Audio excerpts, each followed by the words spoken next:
印度正在以惊人的速度成长，超英赶美的目标就快要轮到印度来实现了。我为什么在过去几年里一直默默布局印度相关的资产跟基金 ETF， 而且已经获得数倍的收益？未来印度的经济又会怎么发展？我们都知道，印度在2023年的人口总数突破14.28亿，正式超车中国，成为世界上人口最多的国家。GDP 的年增长也是每年维持在7%左右，打趴美国2%跟中国的3%。印度能有这么高的成长率，也不是因为它还是发展中国家，毕竟它在2022年的时候就已经超越英国，成为世界第5大经济体了。标普跟高盛也都曾经预估，印度会在未来几年内继续超车，成为第3大经济体，甚至超越中国，成为第2大经济体。大家好，我是麦门，这里是分享如何投资全球各大股市，不盯盘、不短冲，只赚大波段的频道。过去这段时间，全球各大股市都经历了一波大幅回调，但印度股市现在又涨回到高点。我对印度的经济也还是维持长期看好。当然，关于印度到底能不能超过中国，在国际上还有很多种争论，而印度自己在经济发展上也还有几个致命的问题需要克服。如果你想深入了解印度经济的各种优势跟劣势，这支影片你一定要看到最后。整个金融市场看似复杂，其实背后在推动的逻辑都很简单。这就是为什么我们只需要建立正确的观念跟系统化操作模组，接着只要按图施工，股价就会跟着我们想的方向跑。各位要知道，这不叫做预测未来，这是筹码堆叠的固定模组。筹码堆叠有一定的规律存在，所以大部分的盘势都可以透过见往而知未来。答案都写在考古题里面了，送分题还是一堆人答错，出题老师也是很无奈的。讲到印度的优势，不可避免一定会先讲到的就是人口红利。印度拥有全球最多的年轻人口，这意味着源源不绝的劳动力和巨大的消费市场。小时候社会课本有教过，印度现在的人口金字塔属于扩张型，青壮年人口占多数。根据统计，印度超过1半的人口年龄在25岁以下，那些都可以换算成宝贵的人力资源，也就是劳动力。随着这些年轻人进入工作市场，印度的经济在未来几十年内都还是会持续增长。而且这些年轻人对于现代科技的适应跟学习程度也很强。印度又特别着重理工科、资讯人才的教育，随着网络和手机逐渐普及，让数百万印度人能够在新兴产业的发展里占据关键位置。印度的技术产业，特别是资讯 IT 技术和服务外包行业，已经是世界顶尖的。班加罗尔是印度第1个科技中心，还有其他6个科技中心。德里国家首都区、海德拉巴、金奈、加尔各答、孟买和普纳都被视为印度的矽谷，聚集了大量全球顶尖的 IT 公司和科技人才。印度在服务外包方面也具有无可比拟的优势。试着想象一下，你是一家跨国企业的老板，原本请一个工程师要花100万，印度人的出现代表的是不到50万就能请到一个会讲英文的高科技人才 ，CP 值这么高，谁不爱，对吧？虽然印度腔英文听起来特别辛苦，但毕竟还是人家的官方语言，沟通上不会有太大问题。再加上高品质的技术教育、低廉的人力成本，让印度的软体开发、客服支持和后端处理等服务深受全球企业的青睐。我自己就有很多在国外遇到疑难杂症，结果电话接起来是印度小哥的经验。这些外包业务不仅为印度带来了大量外汇收入，也促进了技术和服务行业的进一步发展。在科技创新方面，印度也不断崛起，特别是在金融科技、健康科技和教育科技领域，印度的新创企业展现出了惊人的创新能力。这些新创企业透过开发出适应本地需求的创新产品，正在逐渐改变印度经济的面貌。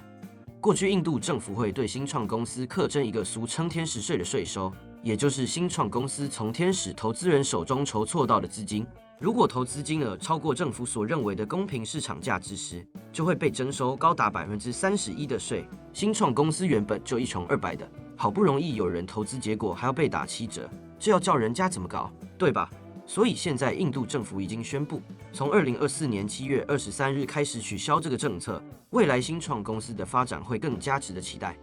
随着经济的快速增长，印度的中产阶级正在崛起，也出现不少超级富豪，过去也是轮流霸占亚洲富豪榜。前阵子就有印度富豪撒9位数请小贾旭他儿子的婚礼表演，这意味着印度国内的消费需求持续成长，从消费电子产品到汽车，再到日常消费品，印度市场对各类产品的需求量正在不断增加，印度的城市化进程也在加速，这进一步推动了基础设施建设、房地产和零售业的发展。随着越来越多的人口从农村迁移到城市，对于住房、交通、教育和医疗等基础设施的需求也在不断增加，这将为相关产业带来巨大的增长机会。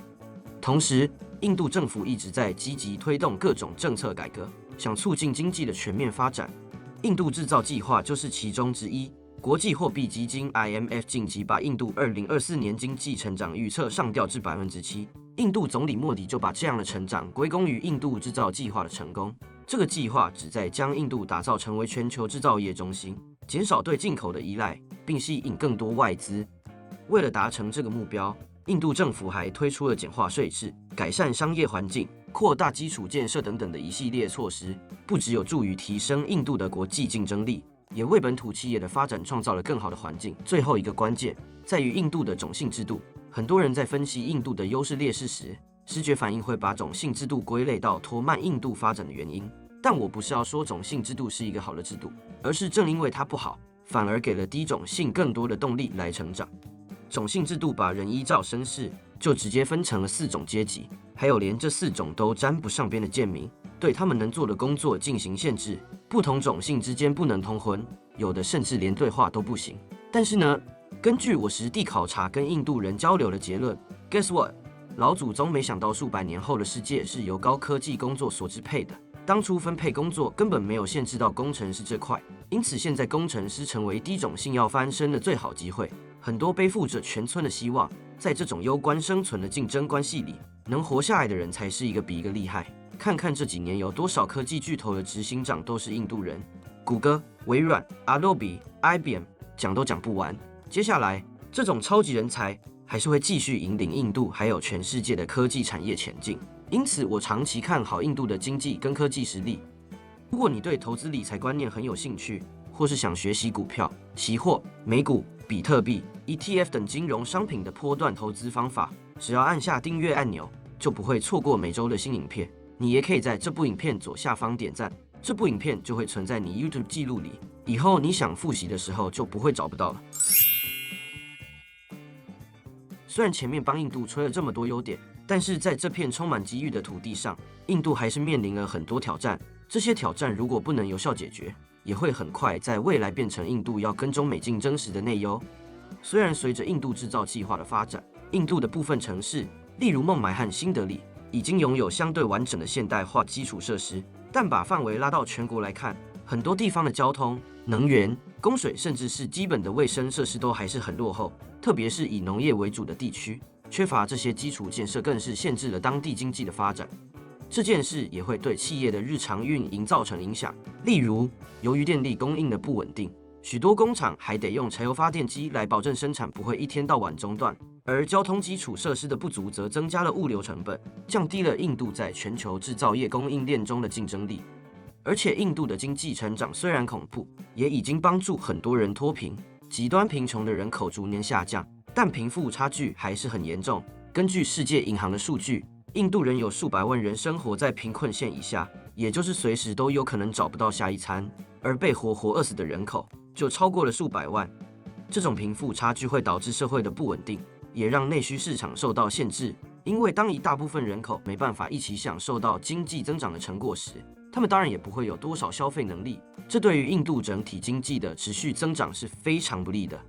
最严重的问题还是，印度是联邦国家，各个地方的军阀传统是立割据，而且印度的官僚体制很繁琐又贪腐。想在印度开办企业，从办理各类许可证到土地购置，每一个环节都可能面临复杂的手续和漫长的审批过程，还需要会路打点。所以在印度，合法的公司反而占少数，这对于国际竞争跟政府税收来说都是一大挑战。很多外国投资人都认为，印度的贪腐问题是他们考虑进入这一市场时最大的顾虑之一。尽管印度是世界上最大的民主国家，但中央政府对于地方势力的掌控能力有限，也让政策连贯性和实施效率受到影响。印度跟邻国，尤其是中国之间的领土冲突，还有国内自己的宗教和族群冲突，也对印度经济发展造成一定程度的威胁。这些冲突不只会消耗大量的资源，还可能对国内外投资者的信心产生负面影响。军事网站全球火力在前阵子发布了全球的军事力量排名，印度就是第4名，只排在美国、俄国跟中国之后。地缘政治的潜在风险，未来会怎么发展？这题可能也只有印度神童阿南的才能回答了。不管怎么样，印度经济的潜力还是毋庸置疑。从技术创新到庞大的消费市场，这个国家拥有无限的可能性，拥有全球最多的年轻人口、快速增长的科技产业，以及政府积极推动的政策改革。印度正处于一个重要的发展时刻，能不能做到持续发展，去冲击中国、美国的霸主地位，就要看印度在基础设施、社会制度、教育、犯罪问题，还有地缘政治等等的难题上面如何因应。只有在这些方面取得实质性的进展，印度才能真正成为全球经济的领航者。我对印度虽然长期看好，但偶尔还是会看看世界局势，看看 K 线图透露的蛛丝马迹，来精准找到进出场的时机。如果你对于这种股票倍数波段投资模式跟期货数百点波段的操作逻辑感兴趣的话，可点击影片下方的连结，与小帮手联络取得免费资讯。如果你还不知道怎么看懂盘面，或者对于全球经济之间到底有什么情爱的纠葛、命运的纠缠，还是金钱的诱惑都不是很了解，在资讯栏里你可以找到订阅教学的连结，不管是重要的国际指数，还是台指期货，只要你能持续学习教学内容，就能慢慢掌握技术跟逻辑，把它们变成固定 SOP， 不只出手有信心，不用整天盯盘心惊胆战，头发都白了，也不用怕错过上下车的时机，各种指数的趋势动向都能按图施工。辛苦可以一阵子，而不该是一辈子。不盯盘不短冲，只做趋势盘，这是我的理念。如果你认同，请记得订阅和开启小铃铛，就可以收到最新的影片哦。我是麦门，我们下次见。